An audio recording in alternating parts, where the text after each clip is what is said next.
Tuhaput berasal dari perkataan tuha dan put. Tuha secara etimologis artinya tua atau yang dituakan, sedangkan put artinya empat. Secara morfologis, yang dimaksud dengan tuhaput merupakan orang tua atau yang dituakan sebanyak 4 orang. Istilah ini berbeda penyebutannya di seluruh Aceh. Misalnya di wilayah Gayo disebut dengan secara ofat, namun fungsi dan peranannya sama. Lembaga ini tidak hanya ditemukan di Aceh saja, tapi juga di daerah-daerah lain di Kepulauan Nusantara. Dewan 4 ini pada masa lampau, para anggotanya, baik individu maupun bersama, memiliki tanggung jawab mendampingi seorang ulai balang atau hulu balang selaku penguasa sebuah wilayah dalam melaksanakan tugasnya sebagai Perdana Menteri sekaligus penasehat. Lantas, dari manakah asal lembaga Tuhaput ini? Asal muasal dan sebab timbul lembaga ini belum diketahui dengan jelas. Namun, konsep Tuhaput ini sangat cocok dalam masyarakat Aceh, sesuai dengan sifat dan watak orang Aceh di masa lalu yang sangat suka bermusyawarah. Hal ini adalah pengaruh dari ajaran Islam sebagaimana difirmankan oleh Allah Subhanahu wa taala, wal amru hum syura bainahum, yang artinya sedang urusan mereka diputuskan dengan musyawarah di antara mereka. Lembaga Tuhaput ini sangat penting untuk menyampaikan perasaan orang banyak sebagai sebuah alat pemerintahan yang kadang-kadang menentukan jalan atau tidaknya suatu urusan dalam masyarakat. Sebelum lanjut, tekan dulu subscribe, like, dan share agar sejarah Aceh lebih terpandang di mata dunia.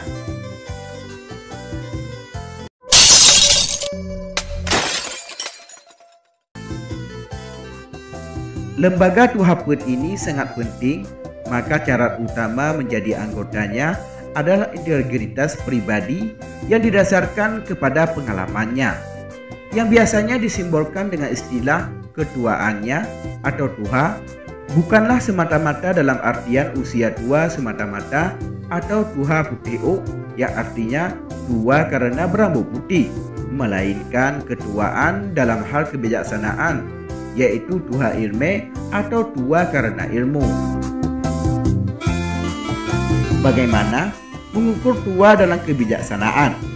Itu semua terlukis dalam 4 karakter utama, di antaranya tuha tuho, mengerti adat dan agama. Kedua, tuha curitro, matang dalam kepribadian dan mengerti batas-batas antara yang baik dan buruk dalam bertindak. Ketiga, tuha bako, kecakapan dalam mendamaikan masalah atau menjadi juru damai. Keempat, tuha gasih, keagama ngon kenanggro, mencintai agama dan negeri. Konsep kepribadian dan kepemimpinan ini merupakan peninggalan masa lampau. Terlihat statis, namun pengaruhnya terasa sampai sekarang dalam masyarakat Aceh sampai sekarang. Mungkin sejalan dengan pertumbuhan ekonomi, keuangan, politik, dan pendidikan, konsep kepribadian dan kepemimpinan ini sudah bergeser dinamis mengikuti perkembangan zaman.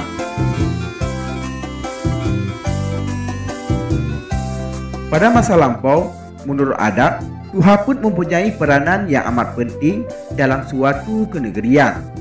Bersama ulai balang, lembaga ini merupakan sejenis dewan yang mempertimbangkan dan mengurus kepentingan-kepentingan dalam suatu kenegerian, baik yang menyangkut pemerintahan, peradilan, kemiliteran, atau hal-hal yang vital. Pimpinan perlu dibicarakan dengan dewan ini sebelum mengambil keputusan.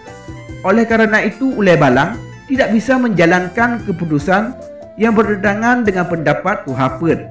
Semua harus melalui musyawarah dan mufakat, bukan keinginan atau kehendak pribadinya. Tuhaput dirancang oleh para leluhur di Aceh untuk mencegah kesewenang-wenangan penguasa. Hal ini tertulis pada Kanun Mengkuta Alam Konstitusi dari Kesultanan Aceh Darussalam. Salah satu fungsi Dewan Tuhaput yang paling penting adalah peradilan.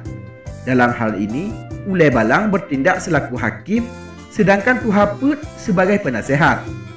Dalam hal mengambil keputusan, hakim bagaimanapun tetap meminta pertimbangan penasehat-penasehatnya. Selain itu, Tuhaput memiliki tugas lain, yaitu apabila seorang Ulay Balang meninggal dunia atau karena satu sebab lain ia tidak mampu melaksanakan tugasnya, maka tugas Tuhaput untuk bermusyawarah menunjuk pemimpin baru untuk menjalankan pemerintahannya. Meskipun dewan ini mandiri, tapi dalam memberikan pendapat atau masukan, mereka harus selalu mempertimbangkan aspirasi dari masyarakat dan hal-hal yang timbul dalam masyarakat. Karena jika tidak, maka keputusan itu tidak memiliki arti sama sekali apabila tidak mendapat dukungan dari masyarakat. Seorang Ulay Balang jika berhasil membawa aspirasi masyarakat, maka kecenderungan akan berhasil karena kebijaksanaannya mendapat sokongan dari masyarakat. Lantas, bagaimanakah peranan Tuhaput sekarang? Telah terjadi perubahan-perubahan yang menyebabkan fungsi dan kedudukan Tuhaput bergeser dari keadaan semula. Pada masa kolonial Belanda disebabkan kepentingan keuangan, Tuhaput ditunjuk untuk memungut pajak dari satu atau beberapa kampung yang secara adat diterima oleh Ulay Balang. Dalam hal ini mereka memperoleh upah, sedangkan hak dalam peradilan dan pemerintahan telah hilang sama sekali. Akibat hak mengutip pajak tersebut, para Tuhaput akan ditinggal di kampung dengan penghasilan terbesar saja. Di satu pihak, hubungan antara Ulay Balang dan penduduk kampung menjadi renggang, sehingga masyarakat hanya mengenal Tuhaput sebagai kepala mereka. Tuhaput ini dikenal dan dianggap sebagai wakil Ulay Balang dan sering disebut Ulay Balang Cut atau Hulu Balang Kecil. Dalam hal itu, bersamaan dengan proses perkembangannya, Dewan Penasehat telah berubah menjadi penguasa wilayah. Meskipun bentuk Dewan Tuhaput masih ada, tapi fungsinya telah bergeser. Bahkan setelah kolonial Belanda berhasil memantapkan kekuasaannya di Aceh era tahun 1904, fungsi Tuhaput ini telah hilang sama sekali, yaitu terabaikan. Para Tuhaput zaman lama, zaman Kesultanan, malah telah menjadi Ulay Balang baru dengan wilayah yang lebih kecil. Pada awal kemerdekaan Republik Indonesia, Tuhaput merupakan pembantu kecil, yaitu kepala kampung yang berfungsi sebagai dewan yang memberikan nasihat dan pertimbangan.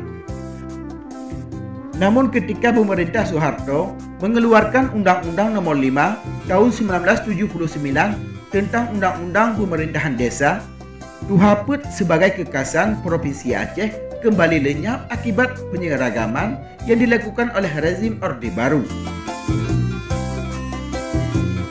Pada tahun 2006, terbitlah Undang-Undang Nomor 11 Tahun 2006, Undang-Undang Pemerintahan Aceh yang mengatur pemerintahan Provinsi Aceh Indonesia sebagai mengganti Undang-Undang Otonomi Khusus dan hasil kesepakatan damai antara pemerintah Indonesia dan Gerakan Aceh Merdeka. Peranan Tuhaput adalah salah satu lembaga yang dicoba untuk dihidupkan kembali sebagai cerminan jiwa dari masyarakat Aceh yang sangat suka bermusyawarah. Lantas, apakah Tuhaput dapat menghadapi tuntutan zaman yang dinamis? Kita belum tahu pasti karena telah ada banyak rentetan sejarah yang terputus di masa lampau. Tapi kita semua patut berharap agar kebijaksanaan masa lampau tersebut tidak serta-merta sirna ditelan arus zaman. Demikianlah liputan Habahasa News. Semoga bermanfaat dan dapat memberikan wawasan untuk kita semua. Terima kasih telah menonton dan tunggu video kami selanjutnya.